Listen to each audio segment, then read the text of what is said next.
හෙට ඉඳන් මම මේ කියන ටික පුරුදු වෙන්න. කාටවත් කුණුහරුපෙන් කතා කරන්න එපා. කාටවත් තෝ කියලා කියන්න එපා. කෙනෙකුගේ හිතක් රිදෙනවා නම් ඇත්තක්වත් කියන්න එපා. පැහැදිලිද?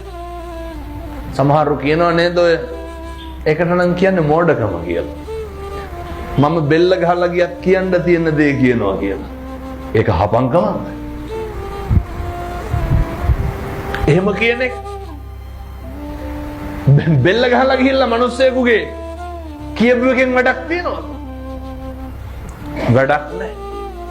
හිතක් රිදෙනවා නම් කෙනෙකුගේ දෙපාරක් හිතන්න. ඇයි මෙහෙම කියන්න හේතුව?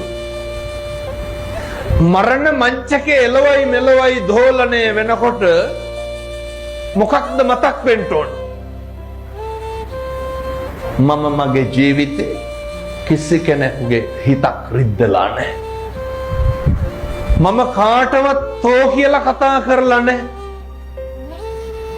ඔක ගෙදරින් පටන් ගන්න නැතුව කියමු බලන්න කොහෙන්ද පටන් ගන්න? දරුවෙකුටවත් තෝ කියලා කතා කරන්න එපා.